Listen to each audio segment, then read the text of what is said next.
En esta mañana es sacerdotes en una casa de piedras. Sacerdotes en una casa de piedras. Suena un poco raro, pero dentro de poco vais a entender el título. Sacerdotes en una casa de piedras. Una pequeña introducción y luego empezamos con el texto. El cristianismo se trata de Jesucristo. Él es la piedra angular. Él es la roca escogida, preciosa de la iglesia que hemos orado en esta mañana. Sin Cristo no podemos conocer a Dios correctamente. Sin Cristo no podemos entendernos a nosotros mismos correctamente tampoco. Y el Nuevo Testamento nos dice una y otra vez que tú y yo estamos en el Hijo. Estamos en Cristo. Cristo entonces es la roca de nuestra nueva existencia. Hoy pues entonces queremos indagar en cuanto a esta nueva identidad que tenemos en Cristo en base a nuestro texto. Jesús es nuestra roca. Él es bendito, formidable, incomparable, insuperable. Y todo lo bueno que tenemos es gracias a Cristo. Si tus pecados han sido perdonados, es gracias a Jesucristo. Si tú tienes vida eterna en esta mañana, es gracias a Jesucristo. Si tú has sido regenerado por el poder del Espíritu Santo, es gracias a Jesucristo. Él compró tu regeneración.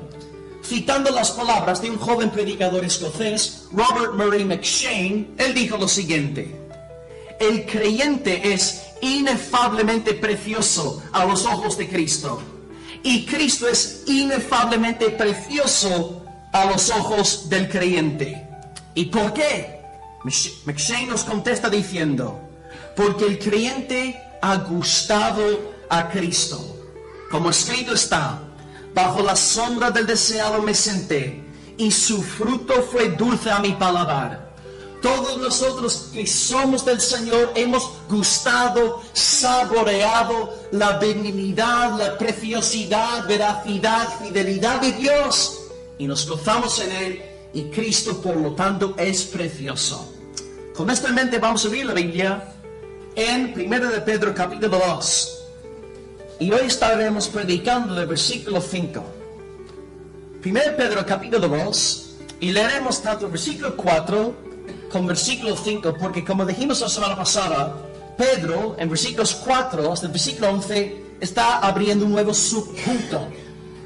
De nuevo, para los que no habéis estado en las otras predicaciones, ya que hay algunas personas nuevas aquí en esta mañana, hemos explicado que Pedro arranca la carta predicando el Evangelio, de versículo 1 hasta el versículo 12 del primer capítulo. Pedro predica el Evangelio.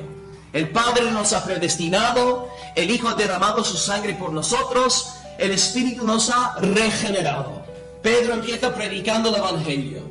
Y luego, a partir del versículo 13 del primer capítulo hasta el 2:3, habla sobre la doctrina de la santificación. Y nos llama a vivir vidas santas, entendiendo que aquel que ha abrazado el Evangelio, aquel que es regenerado, va a vivir una vida santa. Lo que no podemos decir es que, bueno, yo soy salvo, por lo tanto puedo vivir como un cerdo. Incorrecto. El que es salvo de veras vive para la gloria de Dios. Y la semana pasada abrimos no un punto en sí, sino un subpunto dentro del tema omniabarcante de santificación. Y a partir del versículo 4 hasta el versículo 11, Pedro se centra en la doctrina de la elección de Dios. La semana pasada hablamos sobre la elección de Cristo, piedra angular, roca preciosa escogida, y hoy vamos a enfocarnos en la elección del pueblo del Señor, en base al versículo 5. Así que con este bosquejo en mente, vamos a leer 1 Pedro 2, versículos 4 al 5. Y si alguien quisiera ayudarme leyéndolo en voz alta, estaría muy agradecido. 1 Pedro 2, del 4 al 5.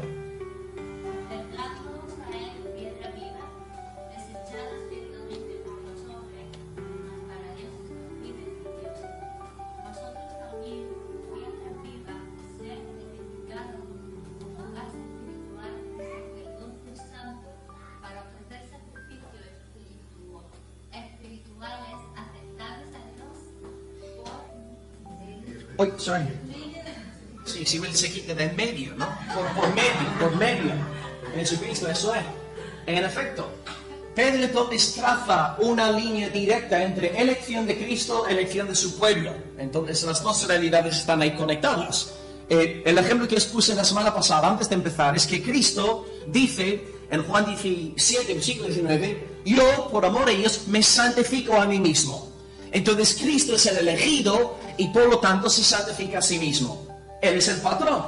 Entonces, por lo tanto, tú y yo como pueblo de Cristo, puesto que hemos sido elegidos por Dios, también nos santificamos a nosotros mismos. La semana pasada, pues, expusimos sobre Cristo, la piedra viva, desechada por los hombres, escogida por Dios y preciosa. Nos enfocamos en la persona de Cristo. Y ahora vamos a enfocarnos en nuestra identidad, en el versículo 5, pero entender, queridos, que este versículo 5 depende del versículo 4. Nuestra nueva identidad depende 100% de quién es Jesucristo. Sin entender cabalmente quién es Cristo, la obra de Cristo, no podemos entender nuestra nueva identidad. Vamos a dividir el versículo 5 en los siguientes 3 puntos. Número 1. Somos piedras. Somos piedras. Punto 2. Somos una casa. Somos una casa. Así que 1, somos piedras. 2, somos una casa. Y tercer lugar, somos sacerdotes. Somos sacerdotes. Así que repito rápidamente. 1, somos piedras. 2, somos una casa. Y 3, somos sacerdotes. Aquí tenemos nuestra identidad en Cristo.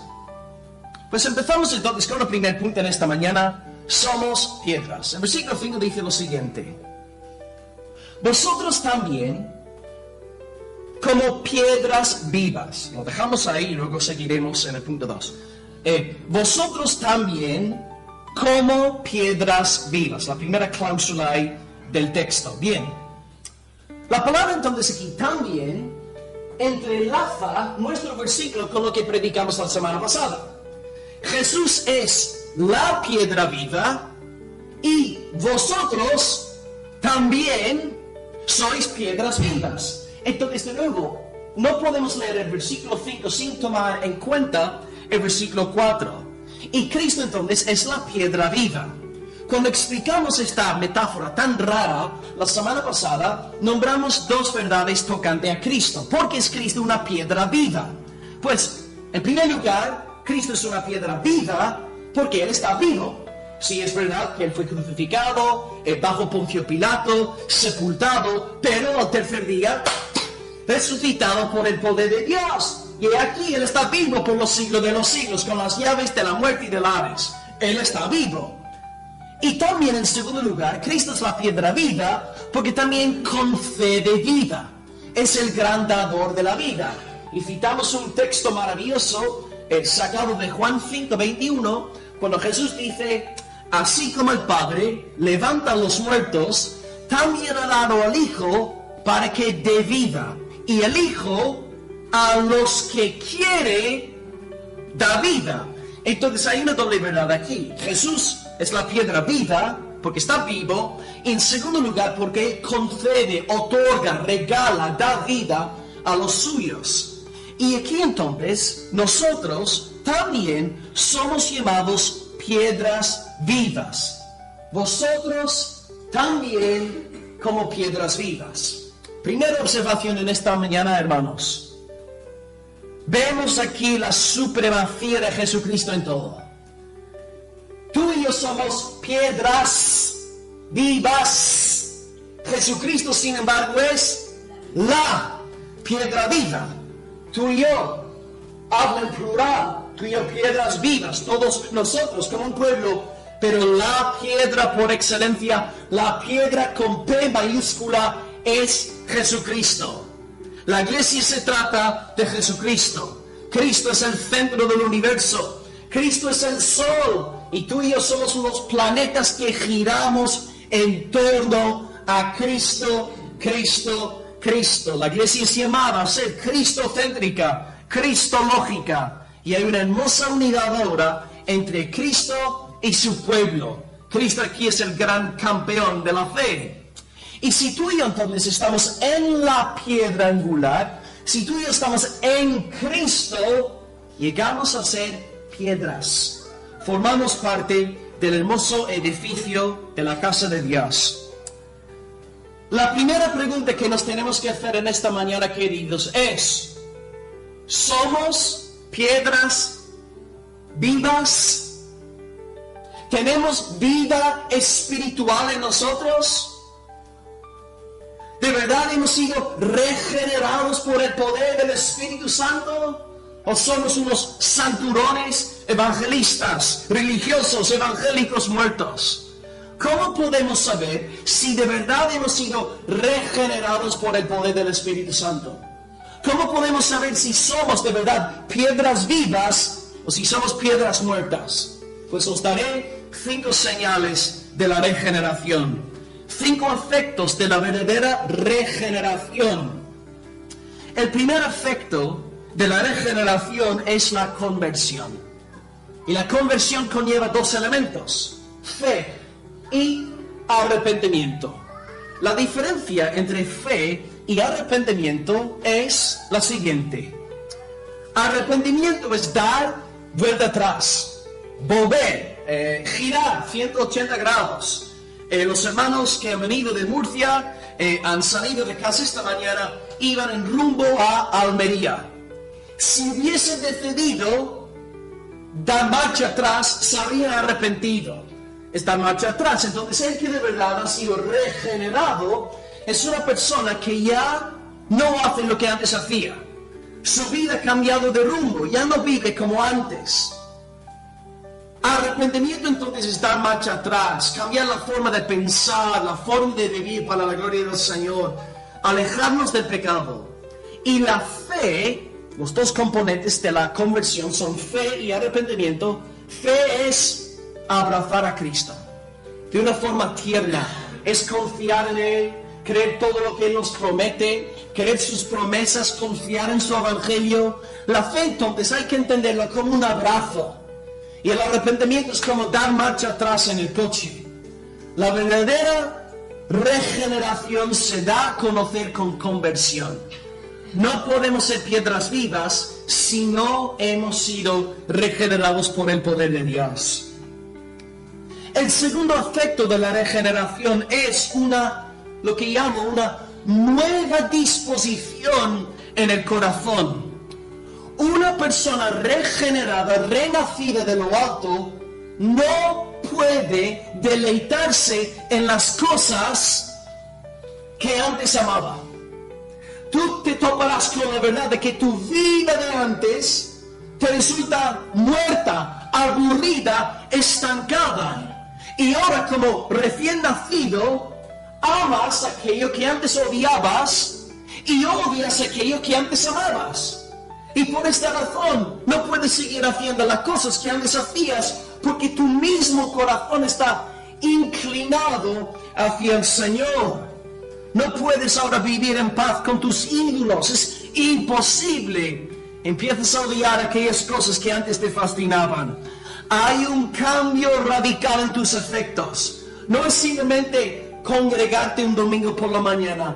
Hay algo aquí en tu alma, en tu corazón, que está totalmente transformado y ahora deseas ser santo para la gloria del Señor. Señal de la verdadera regeneración.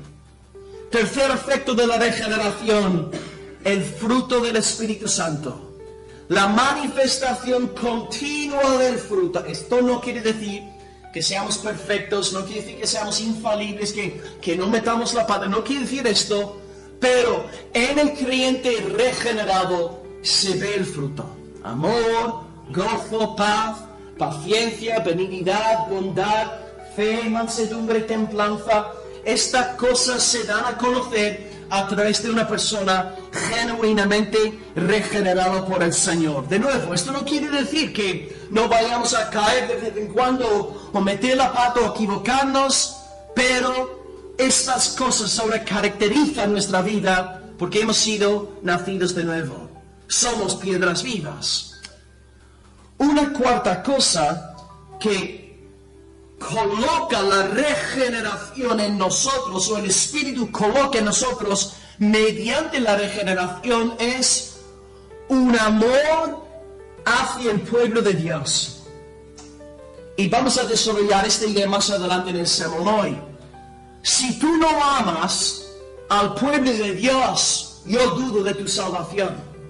Si tú no quieres congregarte, dudo de tu salvación. Si tú buscas cualquier pretexto para no congregarte un domingo por la mañana, algo está mal en tu corazón.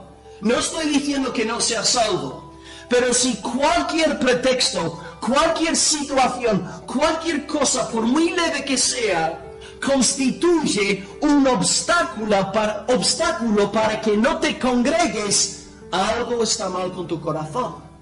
El que es nacido de nuevo se congrega no por imposición, no porque alguien está dando latigazos y si no te congregas te voy a dar una patada en el trasero.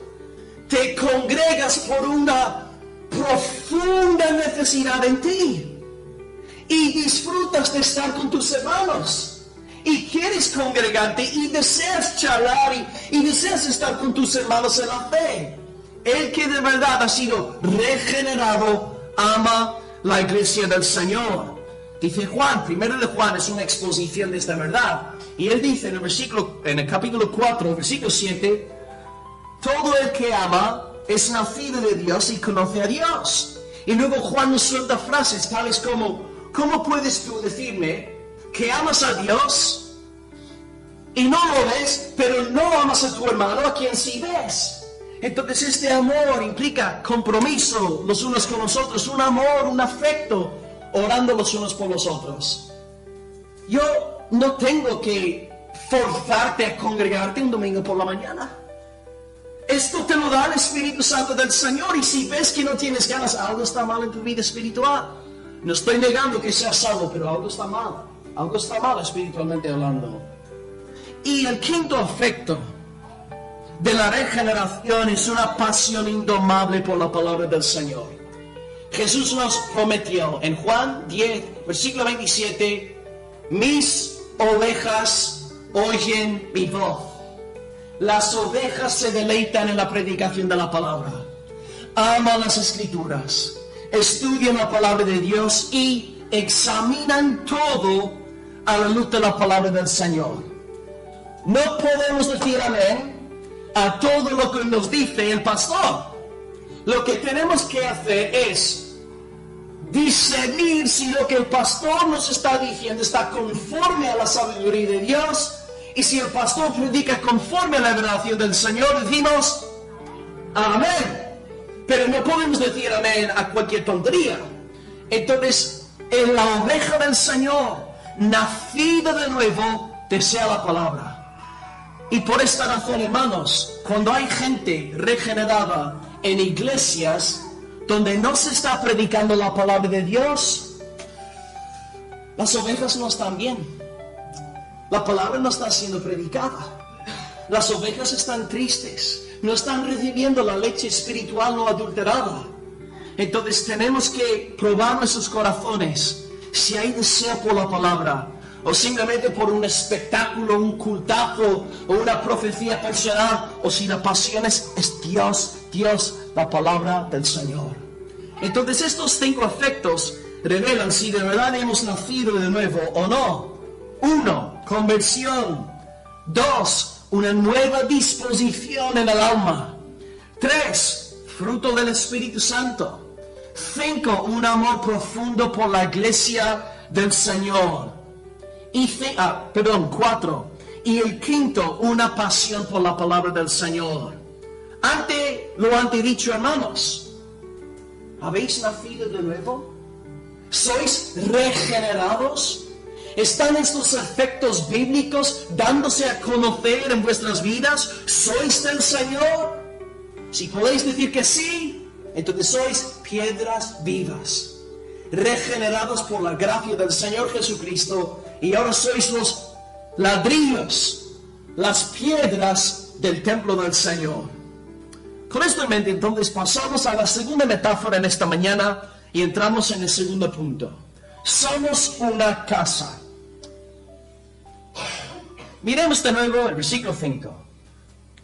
Vosotros también, porque Cristo es la piedra, vosotros también como piedras vivas, sois vivas, sí, habéis sido regenerados.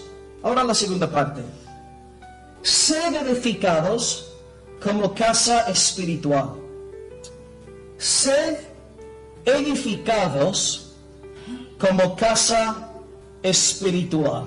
Bien. A nivel lingüístico, antes de desarrollar esta idea de la casa espiritual, lo más interesante es que el verbo aquí está colocado en la voz pasiva. Sed edificados. Los que estáis sacando el B1, el B2 en el inglés, entendéis muy bien de qué se trata la voz pasiva, ¿verdad? La voz pasiva es cuando un objeto o una persona recibe una acción desde afuera. Un ejemplo para que entendáis. La pared fue pintada por Nicolás. Nicolás es el agente activo, la pared es pasiva. La pared recibe la acción. Entonces aquí la voz que emplea Pedro no es la voz activa. No dice, sois piedras vivas, edificaos. Eso sería la voz activa. Dice, sed edificados en el sentido pasivo. ¿Por qué Pedro escoge aquí la voz pasiva? ¿Por qué dice sed edificados y no edificaos? Al colocar el verbo en la voz pasiva, está resaltando que la gente que levanta la iglesia no soy yo, sino Dios. Somos edificados en el sentido pasivo porque Dios mismo nos está colocando en el edificio, en el templo. Y esto lo vemos en toda la Biblia. Por ejemplo, la semana pasada predicamos sobre Jesucristo, piedra angular, roca escogida y preciosa. Hermanos, ¿quién escogió la piedra viva? Dios. Y citamos dos pasajes del Antiguo Testamento que leímos, por cierto, Salmo 118, versículo 22, Isaías 28, versículo 16, donde Dios profetizó de siglos de antemano, iba a levantar una piedra, escogida, preciosa, iba a colocar esta piedra como el fundamento de los justos. Y esta piedra era Jesucristo. Dios escogió la piedra viva.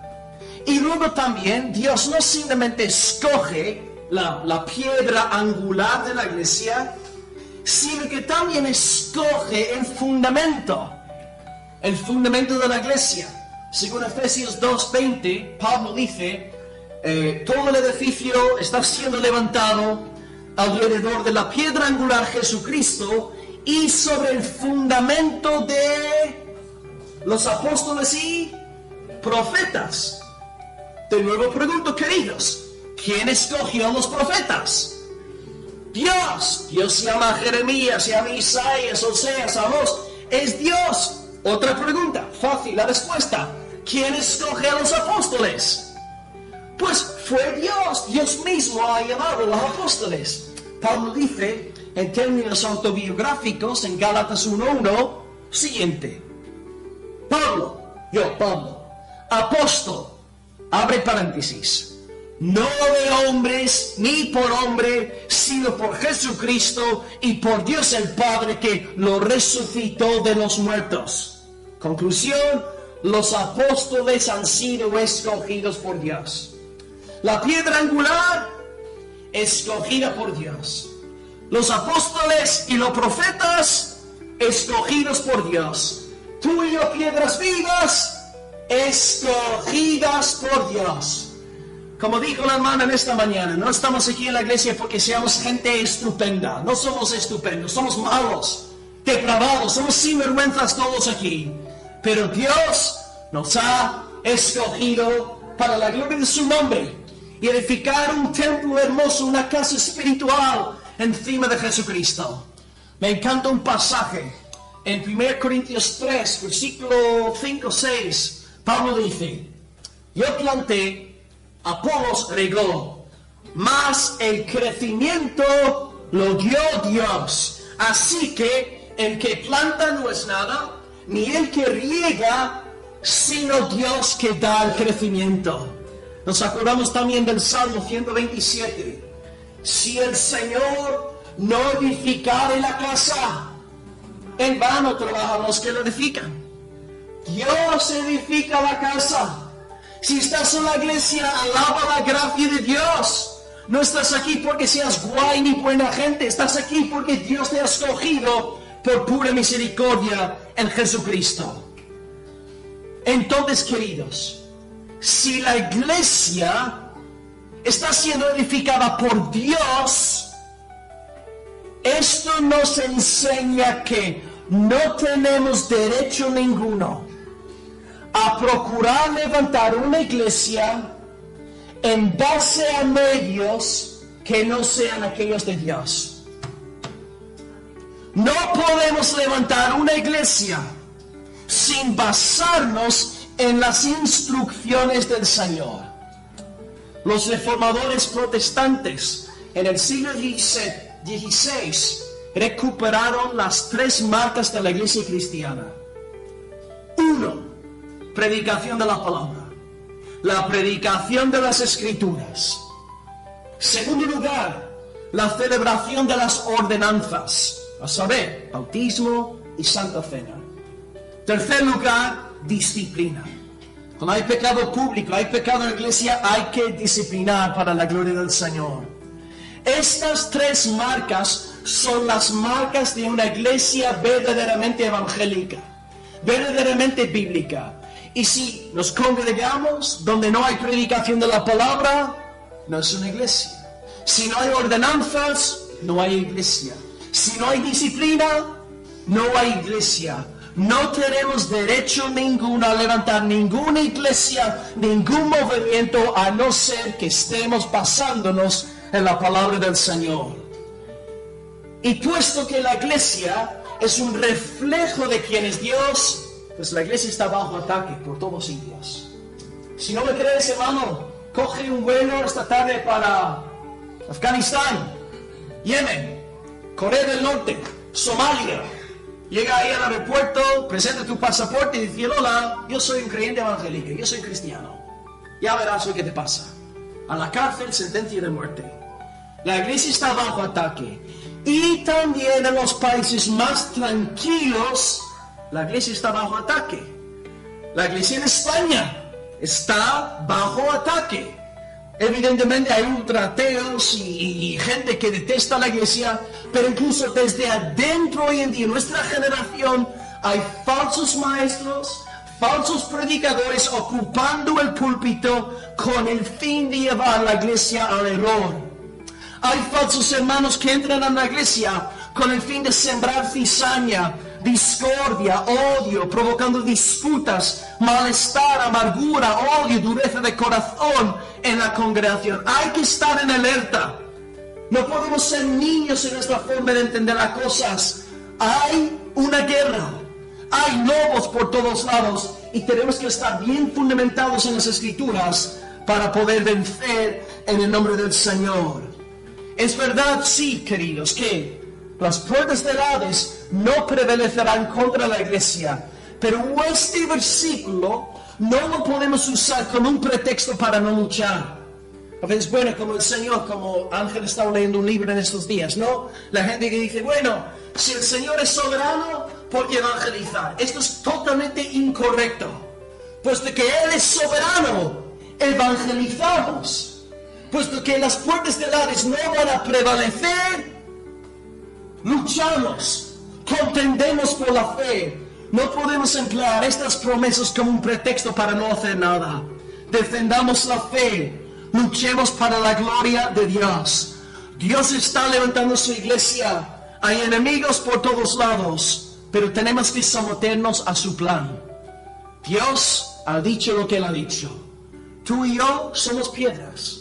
¿Alguna vez te has topado con una piedra diciéndole a un albañil, oye, yo no quiero que tú me coloques aquí en este edificio. Yo prefiero estar en el techo. Bueno, primero las piedras no hablan. Pero, oye, tú eres una piedra. ¿Quién eres tú para contradecir la voluntad del albañil? Pablo emplea una ilustración parecida en Romanos 9, 22, dice que somos vasos de barro, y dice, oh hombre, ¿quién eres tú para que alterques con Dios? Tira el vaso de barro al alfarero. ¿Por qué me he hecho así? ¿Quién eres, vaso de barro? No podemos cuestionar la voluntad de Dios. Es obedecer lo que Él ha dicho. La iglesia tiene que estar edificada en base a su patrón. Y no tenemos derecho ninguno a montar una iglesia en base a nuestra sabiduría egipcia y babilónica. La iglesia existe para la gloria del Señor, la voluntad del Señor. Y Él quiere levantar la iglesia según a Él le place, no según nosotros.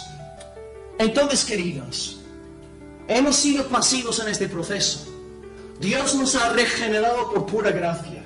Formamos parte de una iglesia y recibimos todo por pura gracia.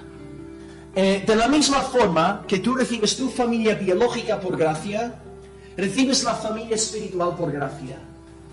Yo nací en 1985. Yo no escogí a mis hermanas. Tengo dos, no las escogí.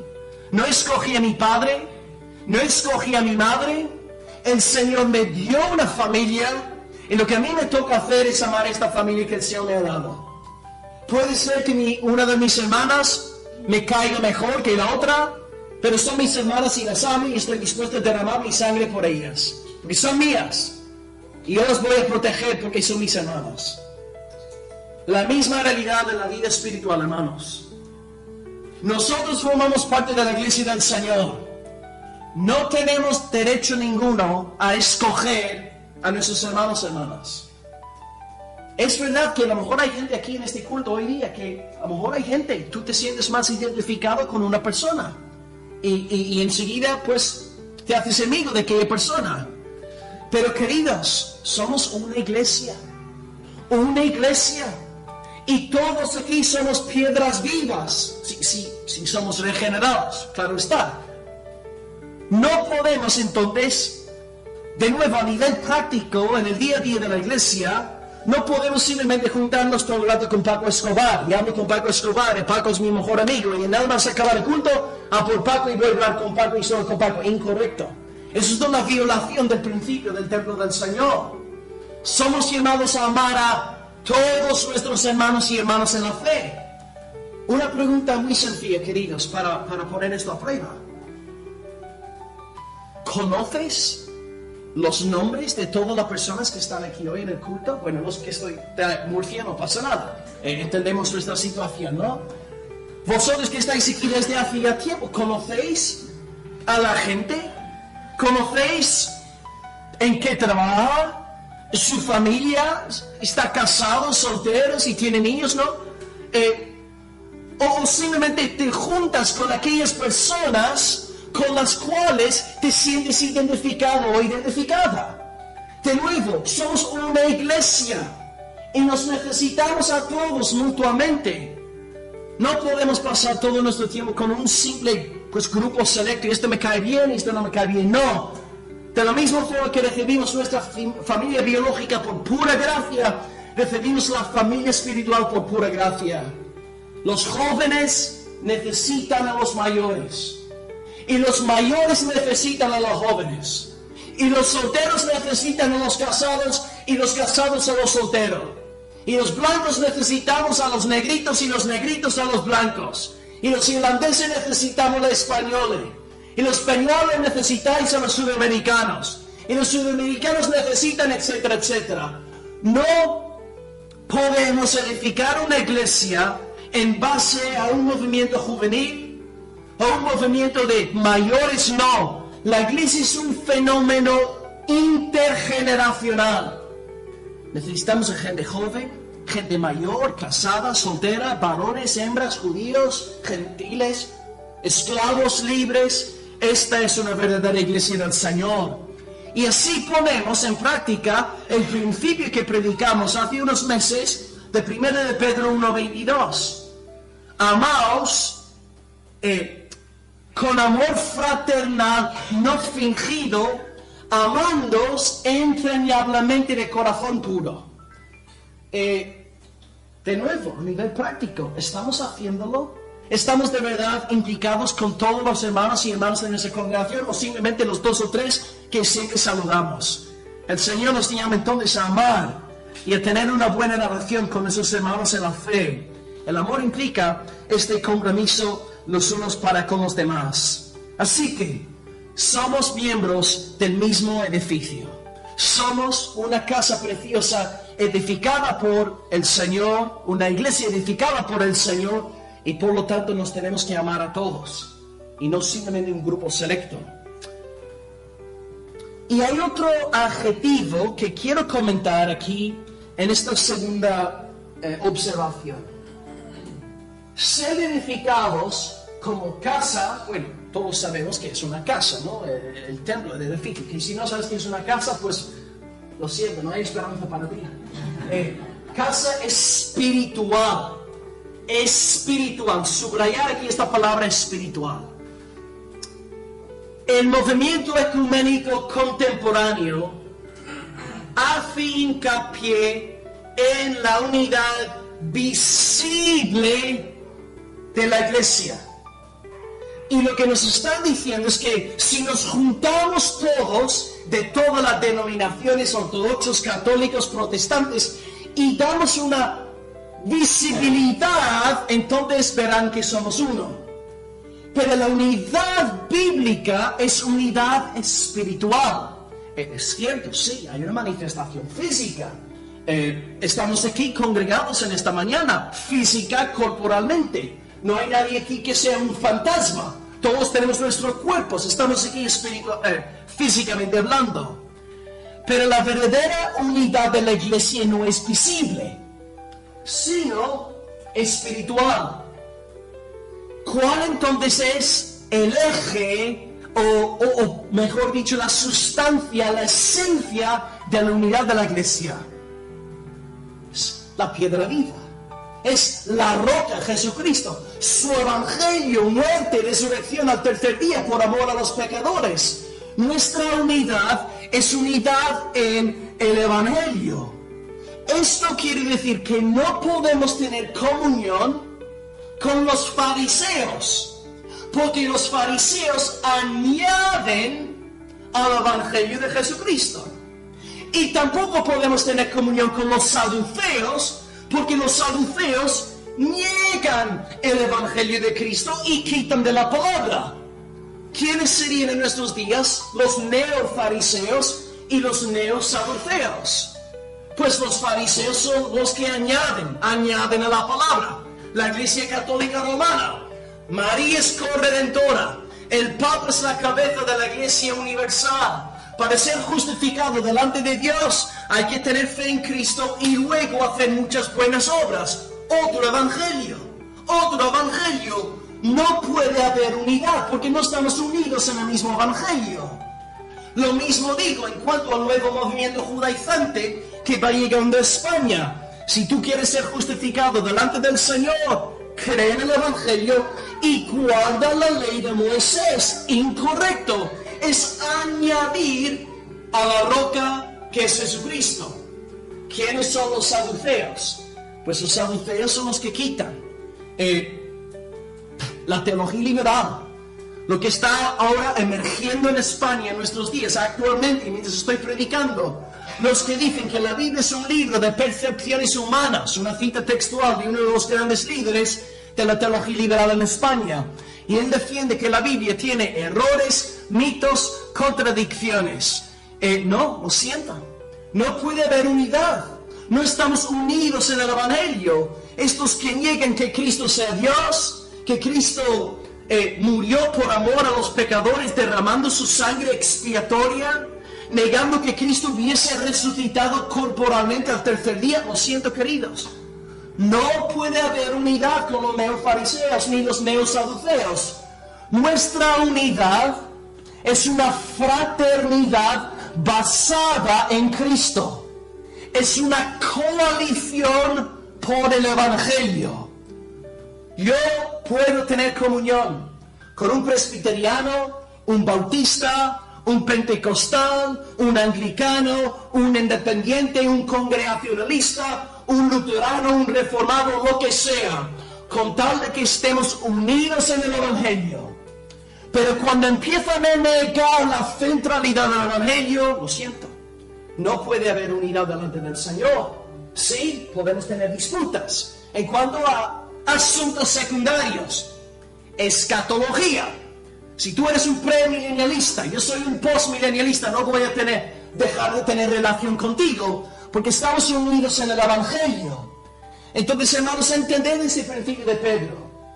La unidad de la iglesia no es en primera instancia visible, es en primera instancia una unidad espiritual en el Evangelio que luego se da a conocer a nivel físico.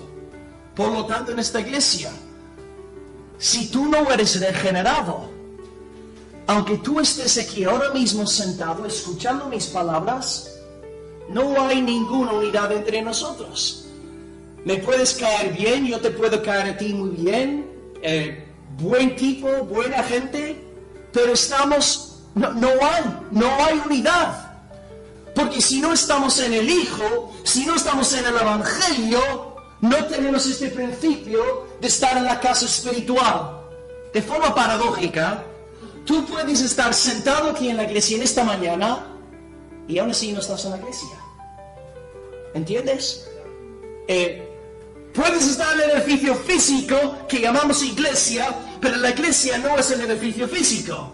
La iglesia es esta casa espiritual de los que profesan fe en el Evangelio. Y por esta razón, cuando predicamos la palabra de Dios, siempre se producen dos efectos totalmente diferentes. Por un lado, los que son del Señor, los regenerados, tienen la boca abierta, como pajaritos que están esperando el gusanito de la madre, ¿no? Recibiendo la palabra y disfrutando y pensando y su mente analizándolo todo lo de la palabra. Y las ovejas están contentitas y ves a las ovejas sonriendo y felices por la palabra. Las cabritas, las que no forman parte de la casa espiritual, y dormidos a ver cuando se acaba. Ya lleva 45 minutos predicando. ¿Por qué sucede esto? Porque algunos estamos en la casa espiritual y otros estamos simplemente en la casa física. Porque la unidad de la iglesia es unidad espiritual, unidad en el Evangelio, en la proclamación de la muerte y resurrección del Señor Jesucristo. Así que, en cuanto a nuestra identidad en Cristo, somos piedras vivas y somos una casa, pero no cualquier tipo de casa, sino una casa espiritual fundamentada en la bendita noticia del Evangelio de Jesucristo. Gloria al Señor. Todo lo que somos uno aquí, somos uno en el Evangelio. En el Evangelio. Y no nos interesa ningún otro tipo de unidad sociopolítica en nuestros días. Vamos a ser fieles al Señor y defender el Evangelio. El Señor nos guarde como iglesia a no negar este principio vital. El Señor nos guarde de procurar una unidad no basada en el Evangelio, porque será la destrucción de la iglesia del Señor. El candelero será quitado. Defendamos entonces el verdadero Evangelio.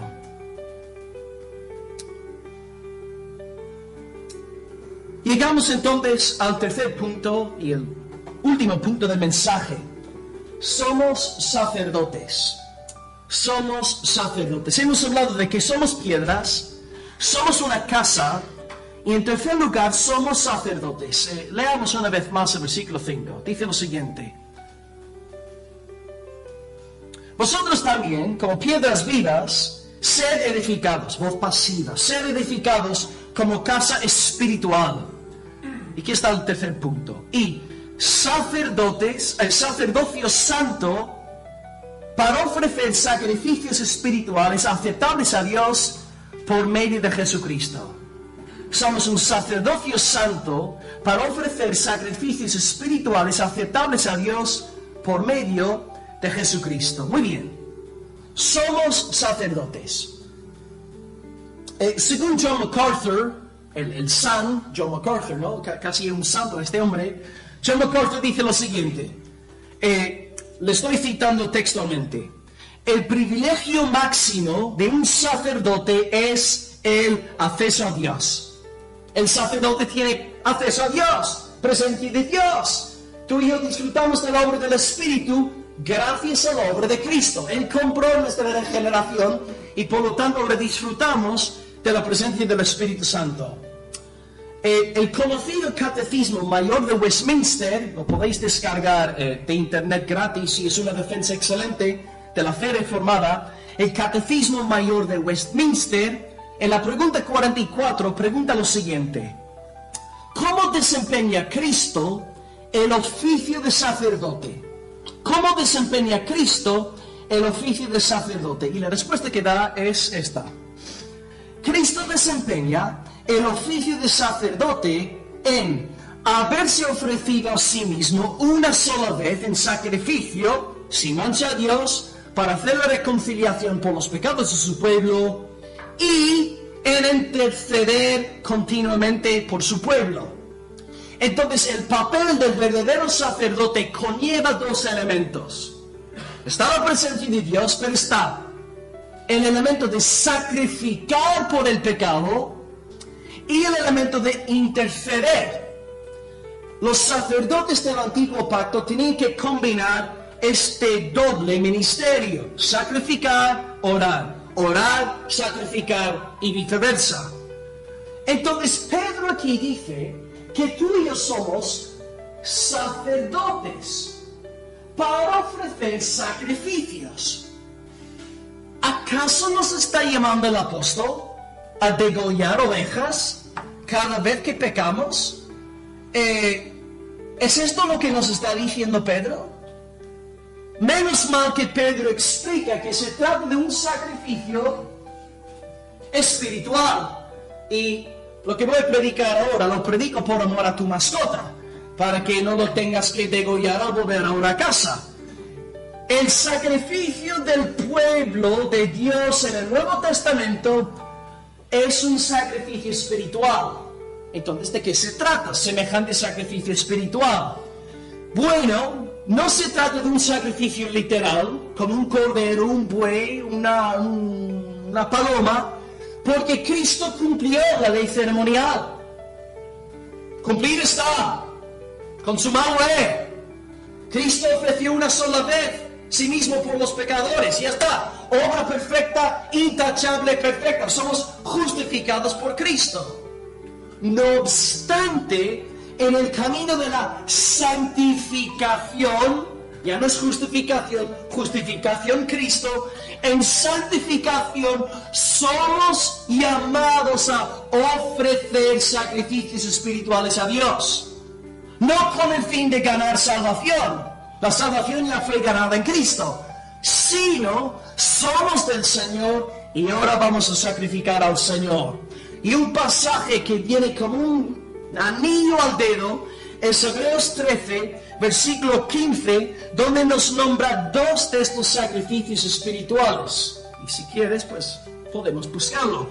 Hebreos 13, versículo 15, y leeremos tanto el 15 como el 16. Si alguien quisiera leerlo, Hebreos 13, del 15 al 16.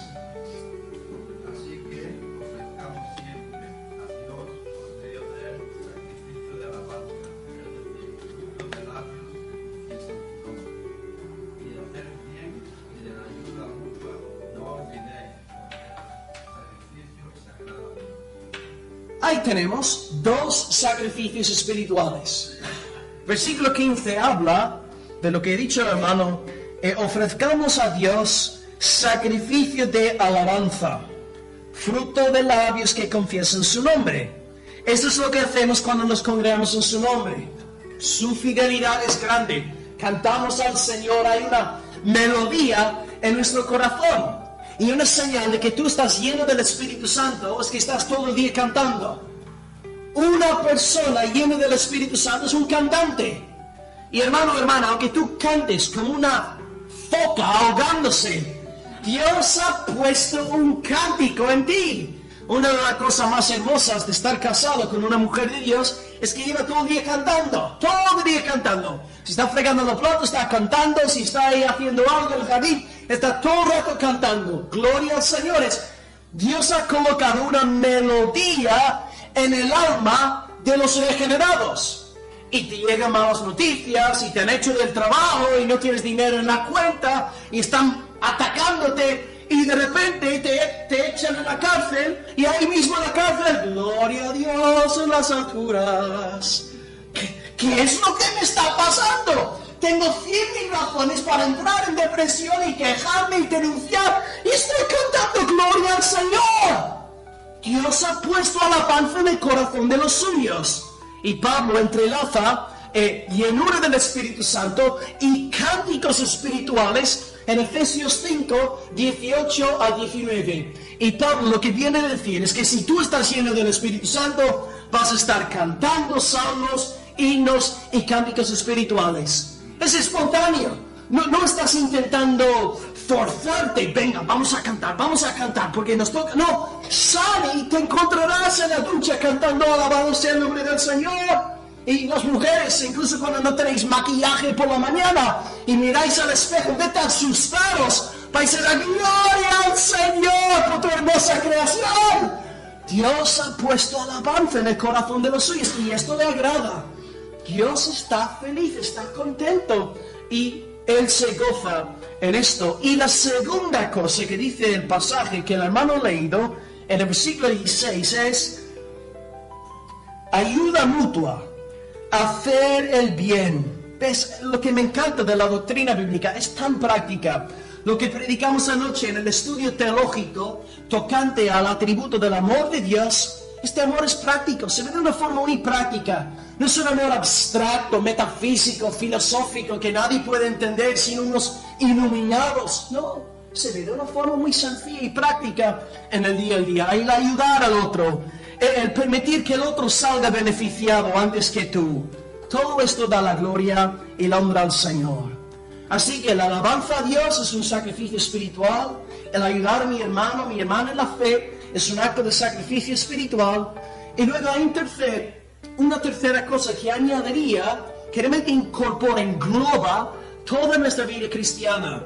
En Romanos 12:1, que es un versículo ya muy conocido, a lo mejor ni siquiera hace falta buscarlo, Pablo dice lo siguiente: así que hermanos, os ruego por las misericordias de Dios que presentéis vuestros cuerpos en sacrificio vivo, santo, agradable delante de Dios.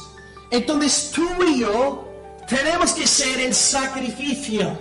Nuestro cuerpo, nuestros miembros, nuestra mente, nuestras fuerzas, todo para la gloria del Señor. Y si nos sacrificamos, nos rendimos a Él, pues esto nos ayuda a progresar en nuestra santificación.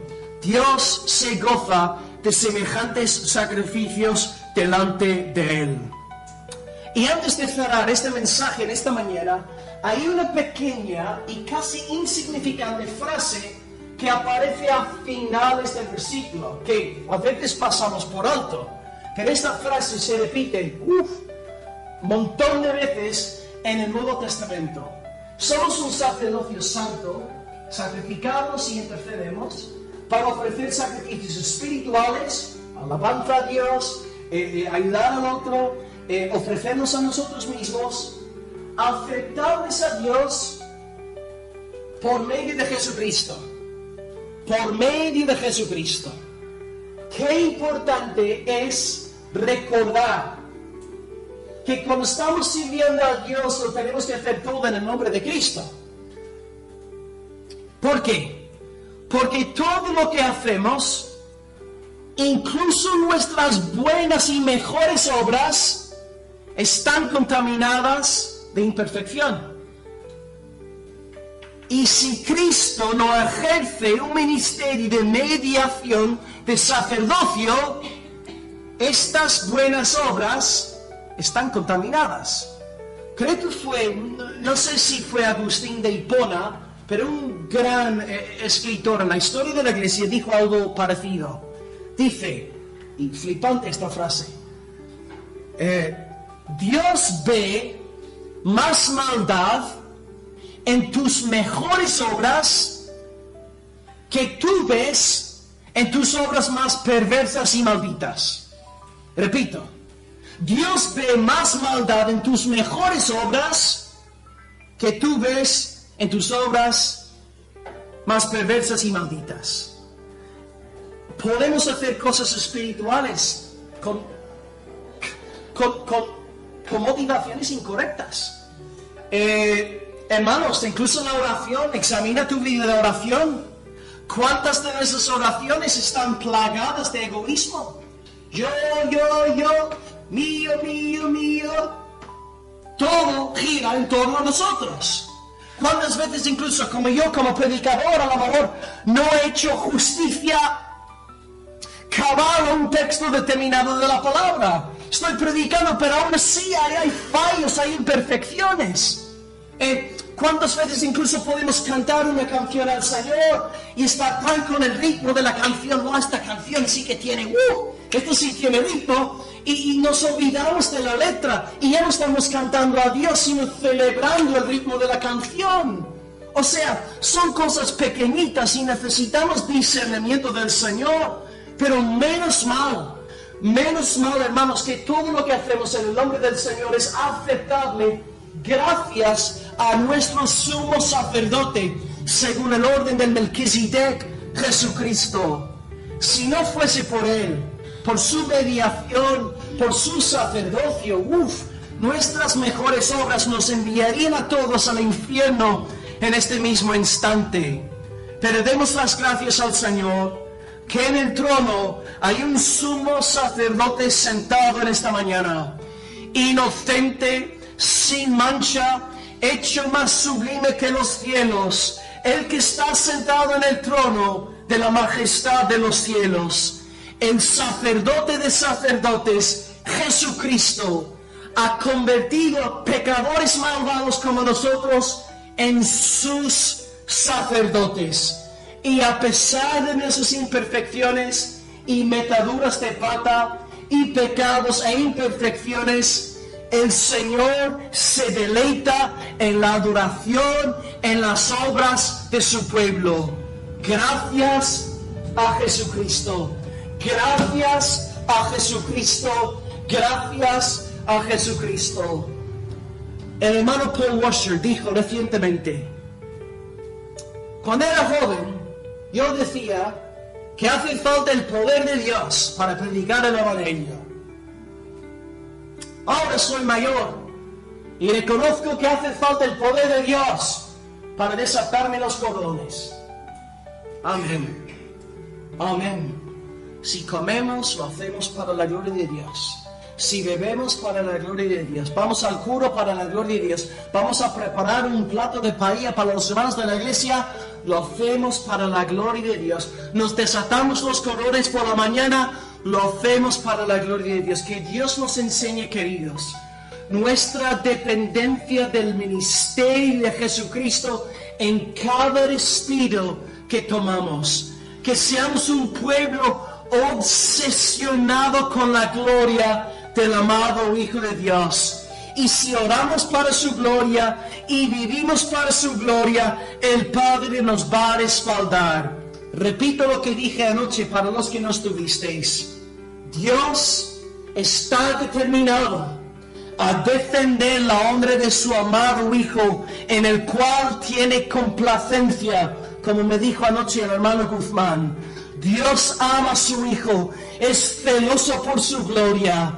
Por lo tanto, si tú y yo como iglesia del Señor estamos obsesionados con Cristo, apasionados con Cristo, recordando el ministerio sacerdotal de Cristo, alabando a Dios por Cristo, Dios nos va a respaldar como iglesia.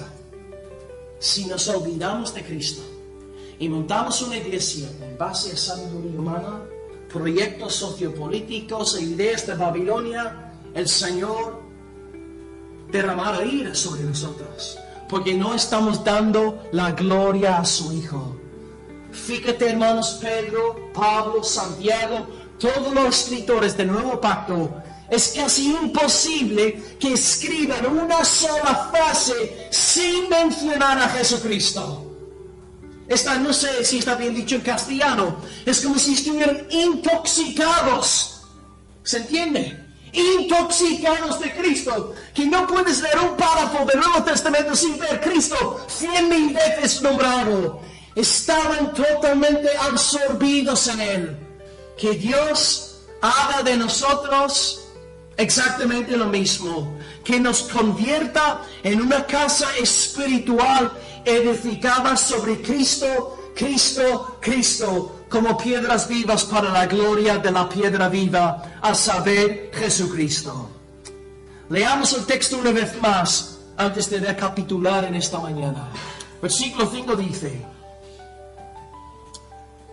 vosotros también, como piedras vivas, sed edificados como casa espiritual y sacerdocio santo, para ofrecer sacrificios espirituales aceptables a Dios por medio de Jesucristo.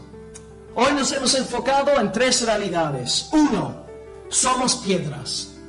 Somos piedras vivas gracias a la piedra viva.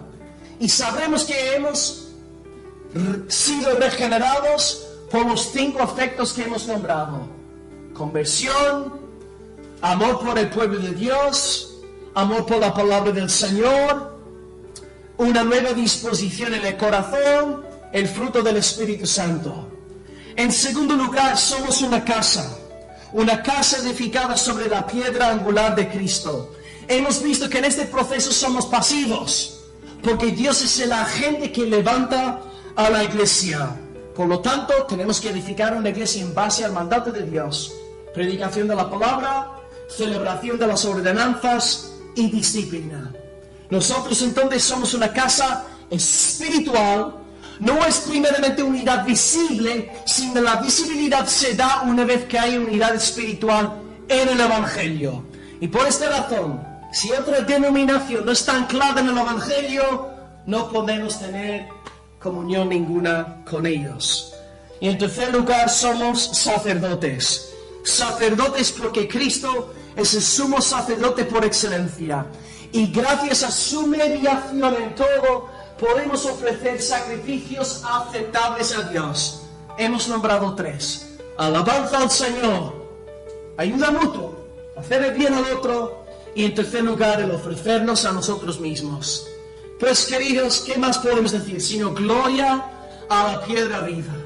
Alabado sea el Señor Jesucristo.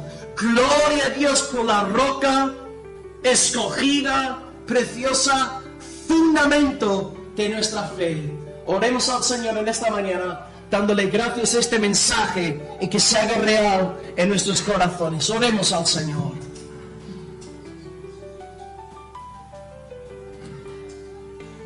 Señor, es un gozo estar aquí esta horita con tu palabra y procurar seguir la mente del Espíritu Santo. Señor, hemos aprendido tantas verdades de un solo versículo, pero gracias por todo lo que ha inspirado, Señor, tu bendito y precioso Espíritu de Dios. Señor, en primer lugar, te damos gracias porque somos piedras vivas. Gracias por la regeneración. Gracias por Cristo, la piedra viva. La piedra que compró nuestra regeneración cuando resucitó de entre los muertos. Gracias, Señor, por estos efectos que hemos podido palpar y experimentar en nuestras vidas. Y te pedimos, Padre, que si hay gente no regenerada, no convertida, oh Señor, enséñales, Dios, el terror de estar sin ti, el terror de estar perdidos, Señor. Enséñales la severidad de la condenación venidera que se acerca cada día más, Padre. Sella tu temor en nuestro corazón. Ayúdanos a aprender que nadie tiene el día de mañana garantizado. Oh Señor, coloca en nosotros tu temor, Señor, para que seamos piedras vivas, edificados sobre la piedra viva, Jesucristo. En segundo lugar, te damos gracias porque somos tu casa. Casa, Señor, levantada en base a Cristo. Gracias porque en este proceso somos pasivos. Y el gran protagonista de la iglesia no es el pastor. No es la denominación evangélica a la cual pertenecemos. No es un movimiento paraeclesiástico. No es un movimiento, Señor, contemporáneo. No, el gran protagonista eres tú, Señor. Tú levantas la iglesia. Tú edificas la casa, Señor. Y te damos gracias por colocarnos como ladrillos, como piedras en este edificio espiritual. Señor, entonces queremos amar a todos nuestros hermanos y hermanas en la fe. No queremos simplemente escoger, charlar con un grupo selecto del domingo a domingo. Danos un amor por las personas con las cuales nunca hablamos, Señor. Un amor por todos nuestros hermanos y hermanas en la fe. Y, Señor, que esta verdad de la unidad espiritual se haga real también en estos días del movimiento ecuménico. Que entendamos bien tu plan para la unidad de la iglesia. Que sí estás interesado en unidad física, pero esta manifestación física es fruto de una realidad espiritual invisible, a saber, unidad en el Evangelio de Jesucristo crucificado y resucitado por amor a los pecadores. Señor, guárdanos aquí en Almería, porque hemos visto como muchas otras iglesias se han desviado y se están desviando hacia una unidad ya sociopolítica, una unidad que ya no se gloria en la cruz de Cristo. Guárdanos, Señor, de la tentación del mundo, porque sí es bien seductor, Señor, este mundo, con el dinero que promete y los altos cargos que promete, Señor. Oh Padre, guárdanos de la gloria de los hombres y permítenos gloriar exclusivamente en la cruz de Jesucristo, por quien he sido crucificado este mundo y este mundo ha sido crucificado a mí. Señor, que seamos una iglesia cruciforme, centrada en la cruz, formada, moldeada por la cruz de Cristo. Concédenos hoy, Señor, esta unidad espiritual en el Evangelio. Y aprovechamos para orar por un gran despertar del Evangelio en España. Oh Señor, incluso para las iglesias tibias que se están olvidando de su llamamiento, haznos volver al Evangelio. Derrama esta nación con el poder del Espíritu Santo. Afaudo, Señor, por el soplo de tu aliento, como hiciste en el Mar Rojo. Vence a Faraón, aviva tu obra, Señor. No nos volverás a avivar para que tu pueblo se regocije en ti. Avívanos, Señor, en medio de los tiempos. Haznos gozar en tu Evangelio y coloca el Evangelio de Cristo en nuestra mente, en nuestro corazón, y que no salgamos de nuestra casa por la mañana sin predicarnos el Evangelio de Cristo. Y en tercer lugar, Señor, oh gloria a ti, sacerdotes. No merecemos tu presencia para nada. Merecemos juicio, ira, condenación, fuego, azufre. Merecemos la suerte de Sodoma y Gomorra. Merecemos, Señor, tu maldición, tu ira, tu castigo. Pero hechos sacerdotes en Cristo. ¡Oh! ¡Alabado sea, Señor! ¡Gloria a ti por esta gran transacción! Gracias por nuestro sumo sacerdote, según el orden del Melquisedec, Jesucristo, que no tiene principio de días ni fin de días. Oh Señor, haz de nosotros una iglesia que se gloríe en Cristo, la grandeza de Cristo, la hermosura de Cristo, la bendita, formidable roca de la iglesia, Jesucristo. Señor, gracias porque en Él todo nuestro sacrificio a ti es agradable. Perdona nuestras imperfecciones, Padre. Perdona nuestras meteduras de pata. Perdona nuestras transgresiones, Señor. Y acepta lo que te ofrecemos con amor y sinceridad, Señor. En esta mañana queremos rendirnos, Padre, por ofrendar a ti un sacrificio espiritual por medio de Cristo. Señor, en este tiempo ahora de oración, que tú recibas estas oraciones como un incienso grato. Y recibe estas oraciones ahora en el nombre de Jesucristo. Por medio de Jesucristo, Señor. Queremos honrarte y glorificarte. Gracias por tu palabra en esta mañana. Seguimos en tu presencia, Señor.